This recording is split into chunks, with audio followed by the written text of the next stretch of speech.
Hola, soy la alumna Soy Sánchez Tiznado de la Universidad Católica Sede Sapiense y hoy presentaré el desarrollo del segundo examen parcial de Física 2 que trató sobre calor y termodinámica.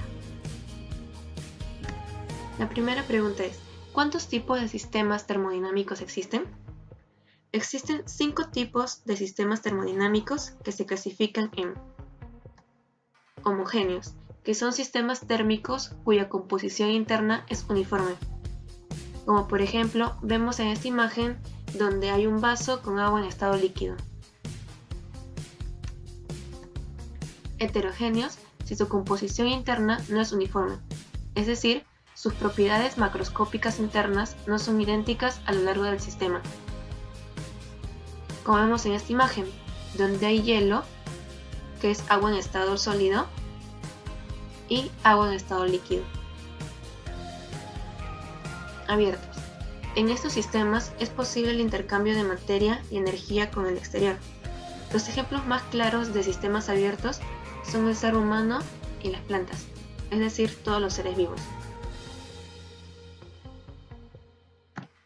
Cerrados, cuando solo es posible el intercambio de energía con el exterior. Un ejemplo muy claro es una tetera, porque recibe la energía o calor que le da el fuego para poder hervir el agua, y la materia que lleva dentro, en este caso el agua, no necesita ser intercambiada con el ambiente para tal finalidad. Y por último, los sistemas aislados. En este sistema no intercambian ni energía ni calor con el exterior. No existen en su mayoría, pero hay ejemplos que son muy cercanos, como el universo en su totalidad y un calorímetro.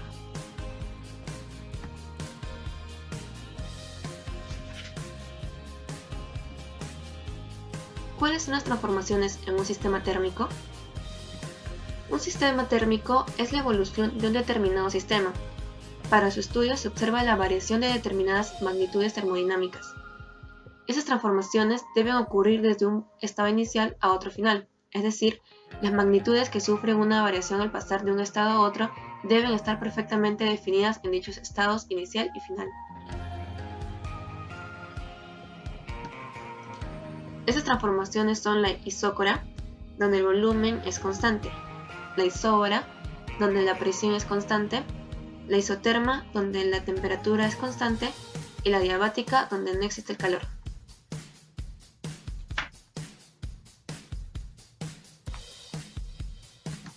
¿Qué indica el segundo principio de la termodinámica? Este principio indica que los cuerpos no pueden contener la energía siempre. Esto quiere decir que de algún modo u otro el sistema va a expulsar o emitir la energía que tiene almacenada. La temperatura alta tiende a la temperatura baja y se aprovecha ese flujo para crear trabajo. Un ejemplo claro es cómo la Tierra aprovecha el flujo que da el Sol para crear trabajo.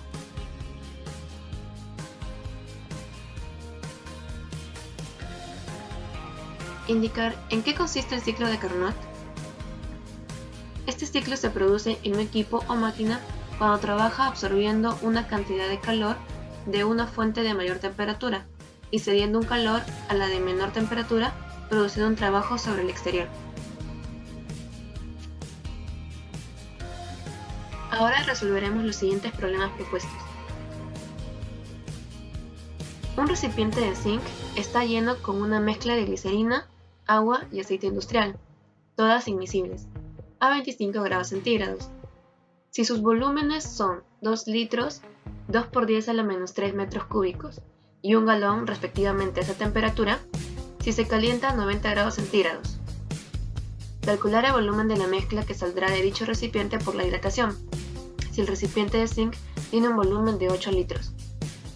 Como vemos en el enunciado, nos dan todos los coeficientes de dilatación de cada sustancia.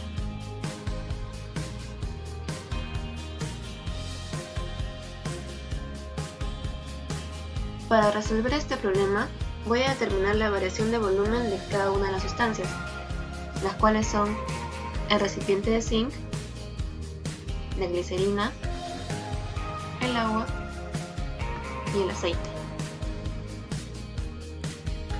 Acá podemos ver los datos del recipiente de zinc, como el volumen inicial, que es 8 litros, que equivale a 0,008 metros cúbicos, la temperatura inicial, que es 25 grados centígrados, y su coeficiente de dilatación, así como en el enunciado también nos dieron la temperatura final, que es 90 grados centígrados. Para ello vamos a usar la fórmula de variación de volumen, que es igual a beta, que equivale a 3 veces alfa, por el volumen inicial, por la variación de temperatura. Reemplazando todo en la fórmula, obtenemos que la variación del volumen del recipiente de zinc es igual a 4.68 por 10 a la menos 6 metros cúbicos.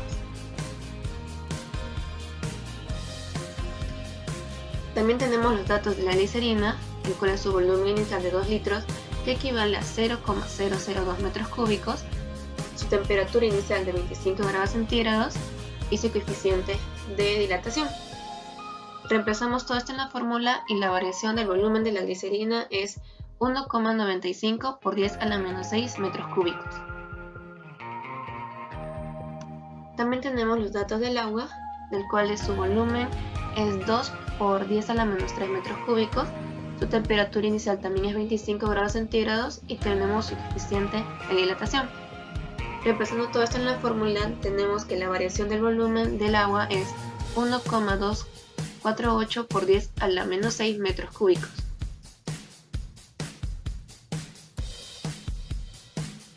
Y por último el aceite, que tiene un volumen inicial de 1 galón, que equivale a 0,00378541 metros cúbicos, la temperatura inicial de 25 grados centígrados y su coeficiente de dilatación. Reemplazando todo esto tenemos un volumen que equivale a 2,43 por 10 a la menos 6 metros cúbicos. Una vez que tenemos los valores, podemos calcular cuánto volumen se desbordará. Vamos a utilizar la siguiente fórmula, que el volumen que se desborda es igual a la variación del volumen de zinc menos la variación del volumen de la glicerina más la variación del volumen del agua más la variación del volumen del aceite. Entonces, simplemente reemplazando esos datos, tenemos que el volumen que se desborda es igual a 1,05 por 10 a la menos 6 metros cúbicos.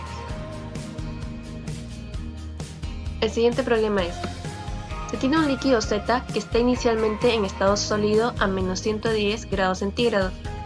Pasa un estado de transición al líquido a los menos 15 grados centígrados, después de aplicarle 44.000 calorías, aún en sólido.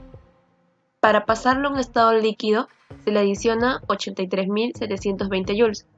En toda la fase líquida, se le adiciona 334.880 joules. Luego ingresa a un estado de transición a gaseoso, aún en líquido, a los 190 grados centígrados. Para pasarlo a un estado gaseoso, se le adiciona 0,4 megacalorías. El proceso industrial culmina cuando llega a 310 grados centígrados, después de adicionarle un flujo calorífico de 7,5 watts por 1 hora. Graficar el proceso de este líquido en una gráfica de temperatura versus energía si la masa del experimento es de 300 gramos.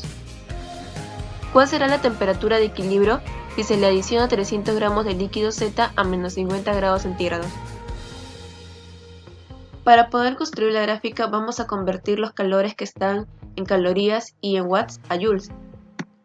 Primero tenemos 44.000 calorías, que al transformarlo obtendremos 184.184 joules. También tenemos 0,4 megacalorías, que al transformarlo tendríamos 1.674.400 joules. Y por último, 7,5 watts, al transformarlo obtenemos 27.000 joules.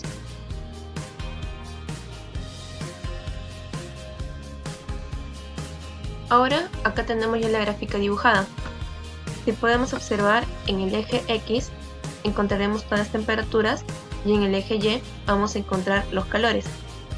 La temperatura que tenemos inicial es menos 110, luego pasa a menos 15, luego a 190 hasta llegar a 310 grados centígrados. Y los calores ya transformados son 184.184 joules, 83.720 joules, 334.880 joules, 1.674.400 joules y 27.000 joules. Como indica el enunciado, nuestra sustancia está en estado sólido al estar a menos 110 grados centígrados en este punto. Pasa a un estado de transición a los menos 15 grados centígrados después de aplicarle cierta cantidad de calor. Para pasarlo a estado líquido, se le adiciona otra cierta cantidad de calor.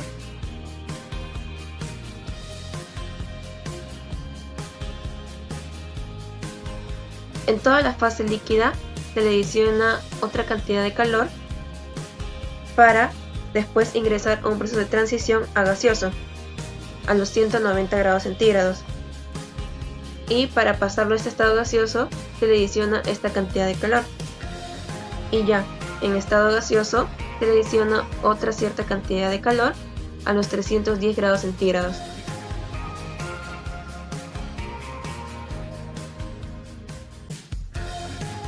Con esta gráfica también es posible poder hallar los calores específicos y los calores latentes. Por ejemplo, en esta zona encontraremos el calor específico sólido. En esta de acá encontraremos el calor latente de fusión. Acá encontraremos el calor específico en líquido. Acá el calor latente de vaporización. Y acá el calor específico gaseoso.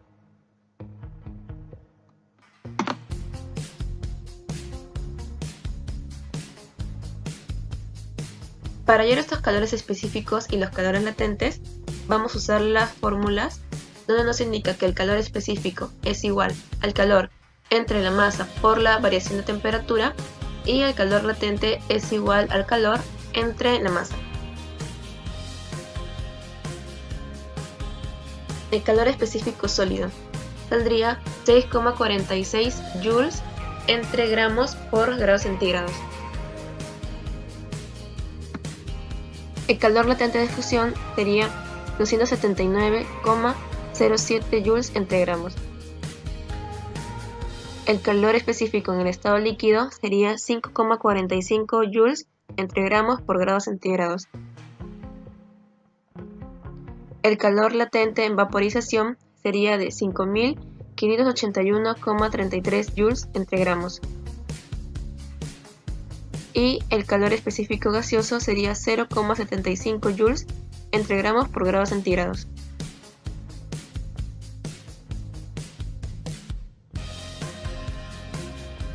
La primera pregunta de nuestro ejercicio es: ¿cuál será la temperatura de equilibrio si se le adiciona 300 gramos de líquido Z a menos 50 grados centígrados? Vamos a colocar todas las temperaturas que tenemos en una recta. Y como el ejercicio nos pide hallar la temperatura de equilibrio cuando se le adiciona 300 gramos a menos 50 grados centígrados, este será nuestro primer dato en nuestra recta. Luego seguirá menos 15 grados centígrados, 190 grados centígrados, hasta llegar al tope que es 310 grados centígrados.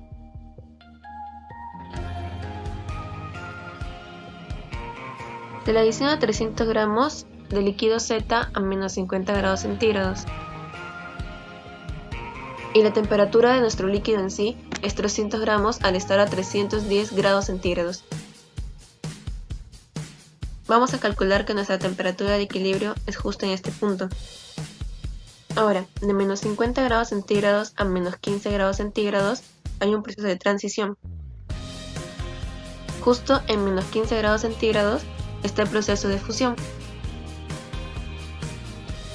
De menos 15 grados centígrados a nuestra temperatura de equilibrio también hay una transición. También tenemos una transición de 190 grados centígrados a nuestra temperatura de equilibrio.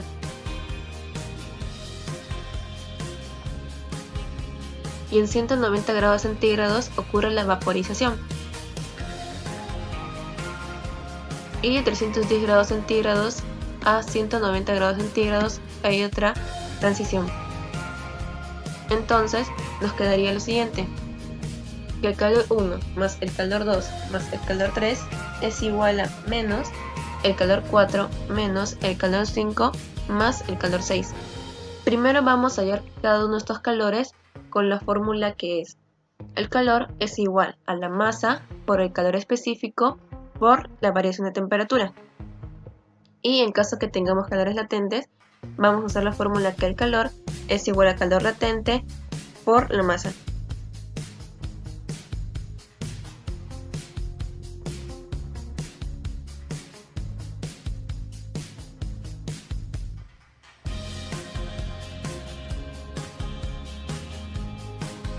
Reemplazamos cada uno de nuestros valores en nuestra primera fórmula que hemos obtenido y nos quedará que la temperatura de equilibrio es 561,46 grados centígrados. El siguiente problema es: se tiene una tubería cuadrada de 1,2 metros de lado interior con 100 metros de largo, que está en contacto con aire caliente a 125 grados centígrados. Si bajo sus condiciones de velocidad y temperatura tiene un coeficiente de convección de 1520, calcule la razón de flujo de calor que realiza el aire si la tubería en su superficie interior tiene una temperatura de 50 grados centígrados. Para ello vamos a usar la siguiente fórmula, que nos indica que el flujo de calor es igual al coeficiente de convección por el área por la temperatura caliente menos la temperatura fría. Entonces, reemplazamos todos los valores en nuestra fórmula y nos quedará que el flujo de calor es 27.360.000 voltios. El último problema es: se tiene una máquina térmica de Carnot entre una temperatura fría de menos 10 grados centígrados y otra caliente de 120 grados centígrados. Si el trabajo producido por la máquina es 400 joules, calcular la eficiencia de esta máquina y calcular el calor que sale de la temperatura caliente y la que entra al cuerpo frío. La fórmula que vamos a usar es la que nos indica que la eficiencia es igual a la temperatura caliente menos la temperatura fría entre la temperatura caliente. Y como nos dan estos datos en el enunciado, podemos reemplazarlo y obtenemos que la eficiencia es 1,08.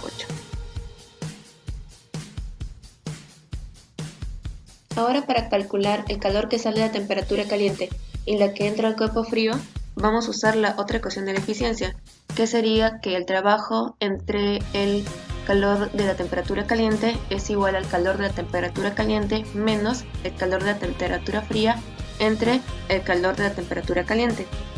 Entonces, en primer lugar, vamos a hallar el calor que sale de la temperatura caliente y usaremos la siguiente fórmula. Reemplazando con los datos que también nos dan, obtenemos que el calor de la temperatura caliente es 370,37.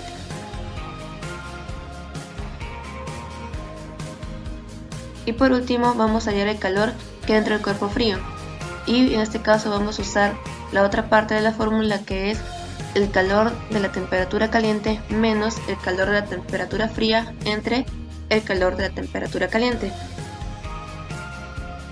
Reemplazando los datos que tenemos en la fórmula, nos queda que el calor de la temperatura fría es igual a menos 29,63.